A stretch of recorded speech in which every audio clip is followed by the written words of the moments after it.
del trabajo que tenéis que presentar conjuntamente. Ya digo, mañana o esta tarde o esta misma tarde os colgaré un Excel con los grupos de cada uno. Entonces, cada grupo tendrá que desarrollar un radiador. Entonces, hoy vamos a ver un poco lo que son estos radiadores. Entonces, vamos a ver... Vale, aquí.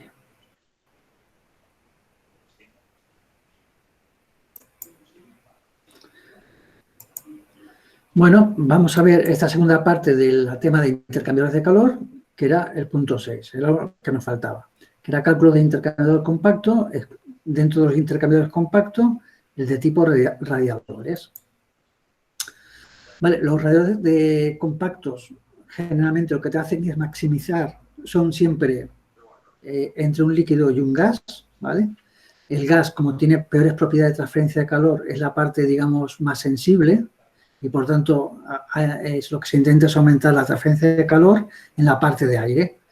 ¿Vale? Por tanto, lo que intenta maximizar este tipo de intercambio de calor es la superficie de transferencia de calor siempre por la parte del fluido gaseoso. ¿Vale? En cambio, no hay aletas en la parte del fluido líquido. Normalmente son de flujo cruzado, en general yo diría al 100% son de flujo cruzado, y de un solo paso, así que pasan una sola vez y no vuelve a pasar el fluido, o de dos pasos, que por una parte bajan, dan la vuelta y vuelven a salir por este lado de aquí. ¿Vale? Puede ser una de las dos cosas. Normalmente son compactos de este tipo y los radiadores de los automóviles en general son de este tipo, de este que vemos aquí en la parte inferior, en donde lo que tengo es una serie de conductos y entre ellos está soldado una serie de aletas. Precisamente en esta otra transparencia se puede ver mucho mejor lo que es un radiador de un automóvil. En este caso es un radiador de refrigeración de un intercambiador de calor del líquido refrigerante del motor térmico con aire. Entonces, normalmente lo que tengo es un colector arriba. Un colector es un tubo de mayor diámetro en donde entra el refrigerante procedente del motor. Normalmente la temperatura de entrada es bastante estándar en todos los motores y está entre 110 y 120 grados. Pasa por esta serie de tubos, que bueno, son tubos de geometría especial. Aquí podemos ver un poco en detalle. Son una geometría especial, no llegan a ser tubos. Son una especie de paralelepípedos que entran por aquí. Se conectan, hay varios. Unidos entre ellos hay soldado, normalmente del mismo material que están colocados los portadores de refrigerante. Si es de aluminio, son de aluminio. Si es de cobre, son de cobre. En general, todos son de aluminio. ¿Vale? Están soldados a los elementos estos donde pasa el refrigerante, a las geometrías especiales o tubos especiales por donde pasa el refrigerante. Y me da lo que se llama el panel. El panal. ¿Vale? El panal sería todo el conjunto de los tubos por donde pasa el refrigerante y las aletas soldadas entre tubo y tubo. Todo se une y se recoge el agua refrigerada por el colector de salida. ¿Vale? Este colector de salida teóricamente va primero a la bomba y después va a una válvula termostática antes de entrar al motor. ¿Vale? Y aquí podemos comentar que esta temperatura del agua normalmente de salida está entre los 85 y los 90, del refrigerante de salida, porque no es agua y un anticongelante. Esto sería entre 85 y 90 grados. ¿Vale? Entonces nosotros ahora vamos a presentar un poco cómo calcular de alguna manera este tipo de intercambiador. Muchas veces el prediseño ya viene definido. ¿Por qué? Porque no tengo un espacio suficiente para colocarlo y entonces me vienen limitadas ya las dimensiones máximas, por lo menos las frontales, ¿vale? Las de paso del aire frontal.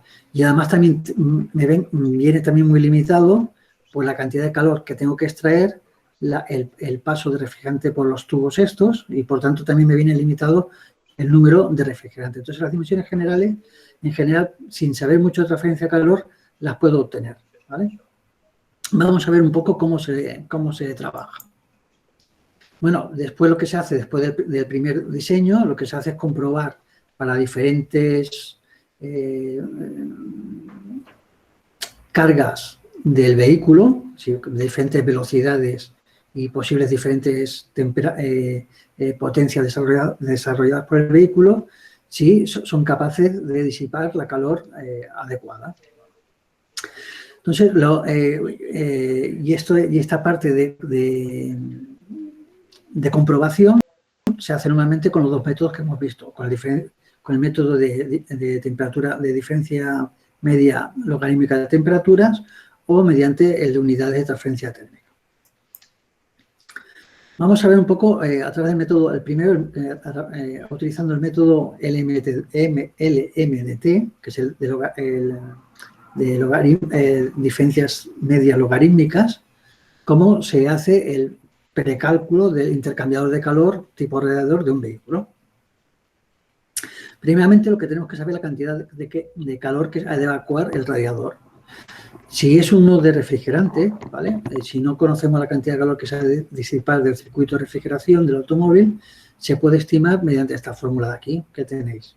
Se dice que la potencia de refrigeración en vatios es igual a este coeficiente, que es 482,11, pues la potencia efectiva del motor en caballos.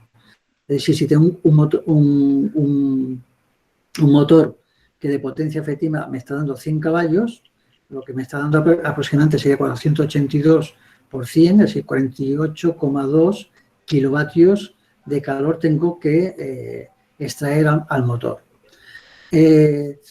Después, si tenemos un refrigerante de aceite, un radiador de aceite, normalmente esos están diseñados para disipar entre 8 y 12 kilovatios de calor, y normalmente este número que se nos da aquí se multiplica por 1,4 si tengo como un coeficiente de seguridad, si también estoy trabajando con turboalimentación del motor térmico, o 1,2 para asegurarme que en cualquier posición como coeficiente de seguridad, que para cualquier condición de funcionamiento del motor pueda siempre disipar la cantidad de energía necesaria, el radiador. ¿Vale? Entonces, por tanto, nosotros, si queremos ver la cantidad de potencia refrigerada, en este caso del circuito de refrigeración, ¿vale? Sería todo esto multiplicado por 1,2.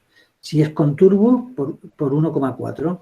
Y si además le añado que esto tiene que, de alguna manera, también refrigerar una parte, refrigerar la parte de aceite, le tengo que sumar entre 8 y 12 dependiendo de la potencia del motor. ¿Vale? Una vez que yo tengo la potencia a disipar o estimado la potencia a disipar de refrigeración, ¿vale? Lo que tengo que hacer es calcular primeramente los caudales y velocidades del aire, caudales y velocidades del aire y el refrigerante que pasan a través del radiador.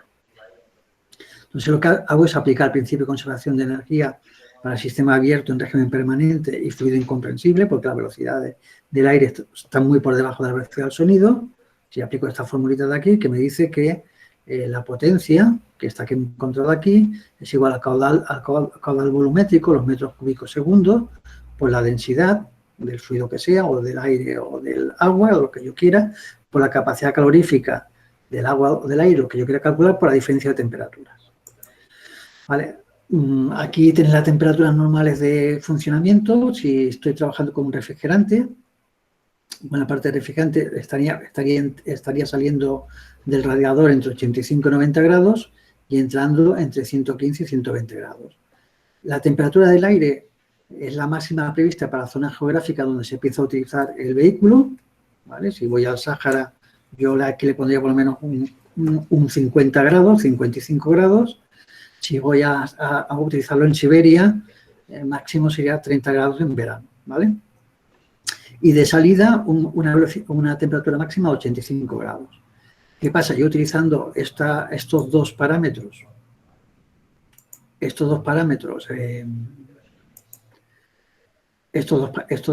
esta fórmula de aquí, ¿vale? Si el incremento de temperatura, si la potencia y estos dos parámetros sacados de Google, puedo encontrar el caudal. ¿Vale? El caudal son metros cúbicos por segundo. ¿Vale? Por tanto, yo ya sé un dato muy importante, que es el caudal de aire y de agua que tiene que pasar por el radiador. Entonces, el siguiente paso es determinar el perfil que voy a utilizar y el tipo de aleta que haré servir, ¿vale? Entonces, en un principio, yo aquí he puesto un ejemplo, esto sería una aleta normal de un vehículo normal, de un radiador normal de un vehículo normal.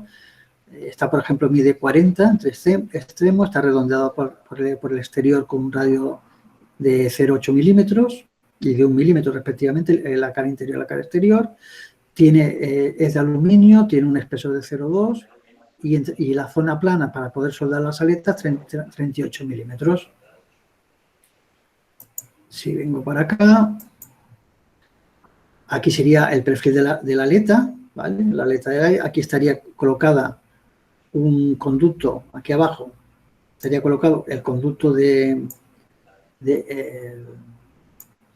conducto de refrigeración 1 y aquí otro conducto de refrigeración, ¿vale? Y aquí habría soldado todo este conjunto de aletas. Aquí habría soldado otra aleta, ¿vale? Tomamos una medida más o menos estándar, esto me dice que está a 560. Ya con este pequeño diseño, ¿qué es lo que obtengo yo?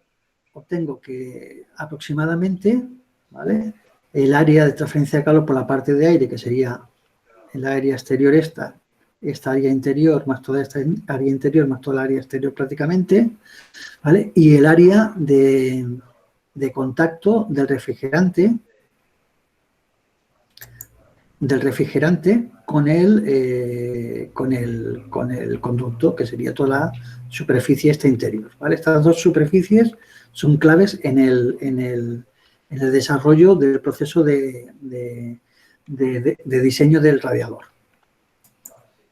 Bueno, una vez que tengo esto, sé que el caudal volumétrico que he calculado yo, los metros cúbicos segundo de aire o de agua, es igual a la velocidad. Aquí en este caso para el caudal refrigerante es igual a la velocidad por el área de paso del refrigerante. Aquí, ¿qué tenemos que tener en cuenta? Sobre todo el factor velocidad. Una velocidad grande, el problema que tengo es que me produce mucha pérdida de energía. Pensar que la velocidad, la pérdida de energía es proporcional a la velocidad al cuadrado de la velocidad. Entonces, más grande de 1,5 significa que tengo lo que se llama mucha pérdida de energía, mucha pérdida de carga dentro de lo que es el radiador, y entonces a lo mejor tengo que poner una bomba especial eléctrica para mover el refrigerante dentro del motor. Como esto no interesa porque ya los motores van incorporados con una bomba bastante estándar, entonces tenemos que trabajar siempre dentro de este margen, que ahora os comentaré. Si la temperatura es inferior a 0,5 metros por segundo, es un problema. ¿Por qué? Porque puede producirse, como va tan lenta dentro del intercambio de calor, se pueden producir deposiciones de impureza y terminar por obstruir algún tubo o obstruir algún latiguillo o alguna cosa de esta. Un buen valor de cálculo es sobre 1 metro por segundo. También cuando sobrepasamos 1,5 metros por segundo comienza a hacer mucho ruido la circulación de agua. Entonces, esto, hoy en día que se busca el alto confort, cuando menos ruido mejor, ¿vale? Pues tampoco interesa. Entonces, normalmente lo que hacemos es calcular todo el área de paso del refrigerante en 1 metro por segundo. Si yo calculo 1 metro por segundo y sé el área de paso del refrigerante, yo ya puedo saber el número de conductos que tengo que colocar, ¿vale? El número de conductos que tengo que colocar. Y sabiendo el número de conductos que tengo que colocar, y ya tengo una ligera idea de cómo va a ir. Además, si sé las aletas como son, ya sé más o menos el espacio que me hará falta para colocar todo el radiador. A pesar de todo, calculamos el caudal de aire, que es a estimar el área de paso teniendo en cuenta el área de paso del aire, ¿vale? El área de paso del aire sería el área frontal del radiador, ¿vale?, multiplicado por la velocidad, ¿vale? En este caso, la velocidad, ¿qué velocidad tengo que escoger? Será la velocidad del aire, será igual a la del vehículo, a potencia de diseño y en situación de mínima velocidad. Y, por ejemplo, circulando el pendiente, porque se supone que cuando estamos en situación de parado entrará el electroventilador, ¿vale? Entonces significa que cuando me interesa que el electroventilador no actúe. Normalmente circulando en pendiente hacia arriba a mínima velocidad. si sobre unos 15, 20 kilómetros por hora. Entonces sería la velocidad mínima necesaria de aire para el paso. Esto me da el aire de paso frontal, ¿vale? Y esto me da una idea de si realmente me va a caber en el sitio que yo he escogido, ¿vale? Si no me cabe en el sitio que yo he escogido, tengo que aumentar de alguna manera la velocidad esta, ¿vale? Y jugar con esta velocidad sabiendo que tendré que utilizar el para el cálculo general del circuito eléctrico, que el electroventilador tendrá que entrar en marcha a velocidades todavía más bajas, ¿vale? Bueno, una vez calculado esto, conocemos ya el área de paso frontal necesario del aire, el número de conductos refrigerantes, conocemos la geometría de todo, por tanto ya podemos calcular aquí lo que sería el área total de contacto con el aire, el área total de contacto con el refrigerante del posible radiador, ¿vale? Y también podemos tener también ya el número de aletas totales, el número de aletas por fila, y toda una serie de parámetros que normalmente el fabricante de los radiadores me lo va a pedir. Una vez que ya he llegado aquí, que ya tengo el diseño hecho, lo que hago es aplicar el método LMDT y el NTU para comprobar el buen funcionamiento del sistema. Empezamos con el MTD. En el MTD lo primero que hacemos es calcular la diferencia logarítmica de temperaturas, con la diferencia de temperatura de fluido caliente menos la de fluido frío, uno en la entrada y otro en la salida, menos este incremento de temperatura B sería la diferencia de temperatura entre el refrigerante a la salida frío y el aire a la entrada caliente, perdón, frío también. Esto sería el lado de los dos fluidos calientes y este es el lado de los dos fluidos fríos. Partido por el logaritmo de lo mismo. Una vez que tenemos la media logarítmica, yo tendría que aplicar esta ecuación de aquí. Esta ecuación de aquí, ¿qué pasa? La potencia ya la tengo. El LMT lo tengo. El área en contacto con el aire la calculo porque ya tengo un prediseño del intercambiador de calor, del radiador. Aquí lo único que me hace falta, en cierta manera, es ver el valor de F, que es el corrector.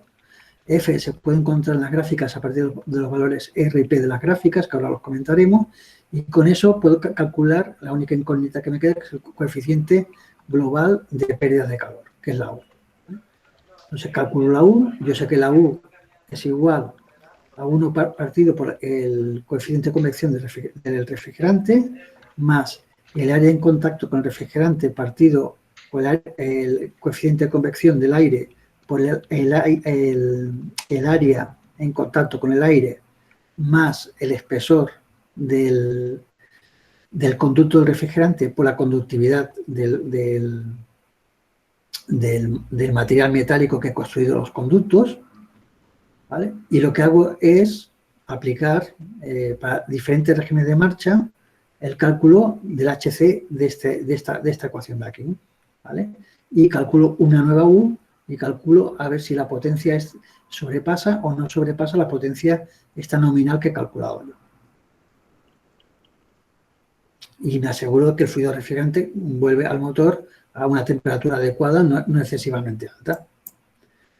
Aquí tengo el ejemplo de cómo utilizar las tablas para calcular el factor de corrección para flujo cruzado. Entonces sería un flujo cruzado no mezclado, ¿vale? Eso sería un flujo cruzado que no se mezcla, ¿vale? Entonces lo único que tengo que hacer en función de las temperaturas que me da, me dice T minúscula entrada, T minúscula salida, un flujo, T mayúscula entrada, T mayúscula salida, otro flujo. Calculo la P con las temperaturas nominales que sé, calculo la R, ¿vale? Y a partir de allí calculo el factor de corrección F. Lo coloco aquí y con esto obtendría la U inicial, ¿vale? La U teórica del intercambiador de calor. Como tengo que calcular el coeficiente de convección del aire para diferentes velocidades del vehículo y el coeficiente de convección del refrigerante, que ese será siempre constante, ¿vale? Vamos a ver cómo lo calcularíamos. Lo primero que hago es calcular el diámetro hidráulico, y después el número de Reynolds. Primero, el diámetro hidráulico es igual a 4 veces por el área partido por el perímetro. Si estamos trabajando el lado del refrigerante, sería el área perpendicular al flujo de refrigerante partido por el perímetro mojado del refrigerante. Si calculo el diámetro hidráulico para la parte de aire, sería el área perpendicular al flujo de aire neta, si tengo que sacarle el espesor, el área de las aletas, multiplicado por 4, partido por el perímetro mojado, que tengo que calcular todo el área exterior, externa e interna de la aleta, sumarlas para colocarlas aquí. Y así calcularía mi diámetro hidráulico.